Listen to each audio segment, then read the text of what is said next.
ঈশ্বরকে জানাই ধন্যবাদ, ঈশ্বরের দাসকে জানাই ধন্যবাদ। আশালতা দাস লিলুয়া থেকে আসেন, আপনি কার সাক্ষ্য দিচ্ছেন? আমার মার সাক্ষ্য দিচ্ছি, আশালতা দাসে। আপনার মায়ের সাক্ষ্য মায়ের দিচ্ছেন? সাক্ষ্য দিচ্ছি। এখানে লেখা আছে 28/12/2023 তারিখে আপনার মায়ের হঠাৎ ব্রেন স্ট্রোক হয়েছিলেন। হ্যাঁ। আর সেই ব্রেন স্ট্রোকের পর কি কি প্রবলেম হচ্ছিল সবকিছু খুলে বলুন। ব্রেন স্ট্রোকে হঠাৎ আমি এখানে 25শে ডিসেম্বর 2023-এ ঘুরে গেলাম। এবার 2023-এ 25-এ ঘুরে যাওয়ার পরে 28-এ আমার ওখানে একটা চার্জ ছিল, সেই চার্জে গিয়ে আমি ক্যান্ডেল ধূপকাঠি মালা দিয়েছিলাম। দেওয়ার পরে এবার 28 তারিখে হঠাৎ আমার মায়ের ব্রেন স্ট্রোক হয়ে গেল। আমি কাজে গেছিলাম, ব্রেন স্ট্রোক হয়ে গেল। ব্রেন স্ট্রোক হয়ে যাওয়ার পরে এবার আমি তো কিছু জানি না। এবার আমাকে পাশের বাড়ি থেকে ফোন করেছে। ফোন করার পরে আমি ছুটে কাজ ছেড়ে দিয়ে এসে আমি তো চারিদিকে একদম ডাক্তারের জন্য ছুটে পেয়েছি, কোথায় কী করবো, টাকা পয়সা আমার কাছে কিচ্ছু নেই। তা আমি আগের থেকে প্রভুতে যুক্ত ছিলাম।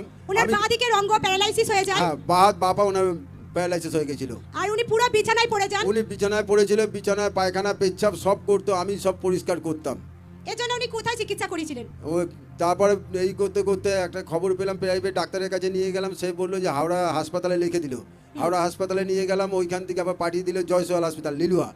সেইখানে এসে দেখাতে ওখান থেকে আবার ব্যায়াম এইগুলো করাচ্ছিল। তো আমি দেখছি যে আমি যখন প্রভুতে যুক্ত আছি। ভর্তি ছিলেন উনি? হ্যাঁ, ওখানে ভর্তি ছিলেন উনি? হ্যাঁ, ওখানে ভর্তি ছিল উনি। চিকিৎসা করতে থাকেন? হ্যাঁ, চিকিৎসা করতে ছিল, মেডিসিন দিতে থাকেন? মেডিসিন দিতে ছিল। কিন্তু সেগুলো ব্যবহার করার পরও আপনার মা কমপ্লিট সুস্থতা পাচ্ছিলেন না। উনি পুরো বিছানায় পড়ে গিয়েছিলেন। টয়লেট, বাথরুম, খাওয়া দাওয়া সমস্ত কিছু উনি বিছানায় করতো। উনি নিজের কোনো কাজ উনি নিজে করতে পারতেন না, না, কিছু করতে পারতেন না। সবকিছু আপনারা করে দিতেন। হ্যাঁ, সব আমি করতাম। তো আপনারা প্রভুতে জুড়ে ছিলেন, ঈশ্বরের প্রতি আপনাদের বিশ্বাস ছিল, ভরসা ছিল যে জীবিত ঈশ্বর সুস্থ করবে, ফ্রি করবে।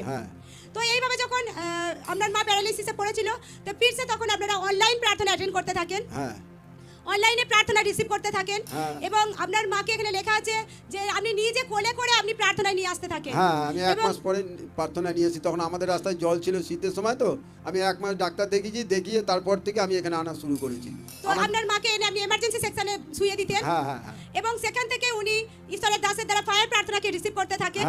এবং গত 2/2/2025-এ যখন প্রার্থনাতে এসেছিলেন, আর সেই দিন ঈশ্বরের দাস যখন হরেক রোগের দুষ্ট আত্মার জন্য ফায়ার প্রার্থনাকে করেছিলেন। আসুন আমরা সেই ফায়ার প্রার্থনা ভিডিওকে দেখি।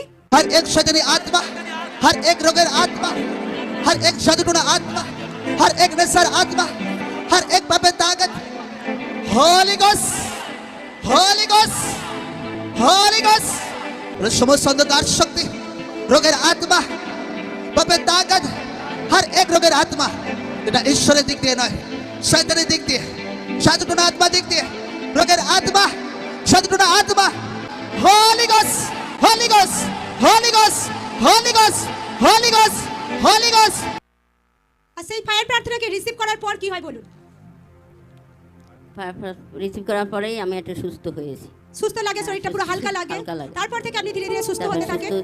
এখন আপনি সম্পূর্ণ ফ্রি আছেন। সম্পূর্ণ ফ্রি আছি। জোরসে মহিমাকে করে দিবেন ঈশ্বরের নামে। Hallelujah, hallelujah, hallelujah, hallelujah. জয় যিশু। সকলে ধ্যান সহকারে শুনবো। ইনি বলছেন গত 28/12/2023-এ ইনার মায়ের হঠাৎ করে ব্রেন স্ট্রোক হয়। আর এর কারণে ইনার বাঁ দিকে সমস্ত অঙ্গ প্যারালাইসিস হয়ে যায়। আর এরপর থেকে পুরো উনি টোটালি বিছানায় পড়ে যান। আর এর জন্য ইনাকে হাওড়া জেনারেল হাসপাতালে লিলুয়াতে ইনিরা চিকিৎসা করাতে থাকেন। ওখানেও কিছুদিন অ্যাডমিট থাকেন উনি। তো চিকিৎসক উনার ট্রিটমেন্ট করতে থাকেন, মেডিসিন দিতে থাকেন। কিন্তু তারপরেও যে কমপ্লিট সুস্থতা উনি কিন্তু ওনার লাইফে দেখতে পাচ্ছিলেন না। ওনার বাঁ দিকটা পুরো প্যারালাইসিস হয়ে গেছিলো। উনি সেই টাইমে পুরো বিছানাতে থাকতেন। ওনার টয়লেট, বাথরুম সব কিছু উনি বিছানাতেই করতেন। খাবার দাবার খাওয়ানো সব কিছু ওনার পরিবারের লোক ওনাকে করিয়ে দিতেন। ওনার নিজের কাজও সব কিছু ওনার পরিবারের লোক করিয়ে দিতেন। তো এইভাবে যখন চলতে থাকে, ওনারা প্রভুতে জুড়ে ছিলেন, ঈশ্বরের প্রতি ওনাদের বিশ্বাস ছিল, ভরসা ছিল। ওনারা অনলাইন প্রার্থনা অ্যাটেন্ড করতে থাকেন। এবং কিছুদিন যাবার পর উনি নিজে বলছেন যে আমার মাকে আমি কোলে করে প্রার্থনাতে নিয়ে আসি। এবং ওনারা যখন এখানে প্রার্থনায় আসেন তো ওনারা মাকে এমার্জেন্সি সেকশনেতে শুয়ে দেন। এবং সেখান থেকে উনি ওনার মায়ের জন্য এবং ওনার মাও তার নিজের জন্য রিসিভ করতে থাকেন আরেক পায়ের প্রার্থনাকে। এবং গত 2/2/2025 তারিখে যখন প্রার্থনাতে আসেন, আর সেই দিন এমার্জেন্সি সেকশন থেকে উনি নিজে বলছেন ফায়ার প্রার্থনাকে রিসিভ করেন। ওনার ছেলে ওনার মায়ের জন্য রিসিভ করেন।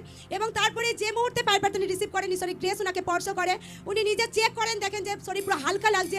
তারপর থেকে ধীরে ধীরে ওনার জীবনের সুস্থতা শুরু হয়। এখন উনি সম্পূর্ণ সুস্থ আছেন, সম্পূর্ণ ফ্রি আছেন।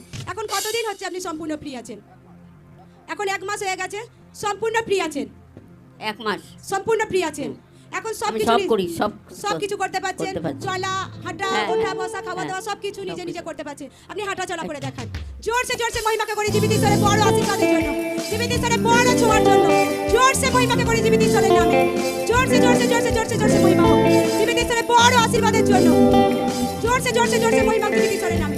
জোরসে জোরসে জোরসে জোরসে জোরসে মহিমা হোক।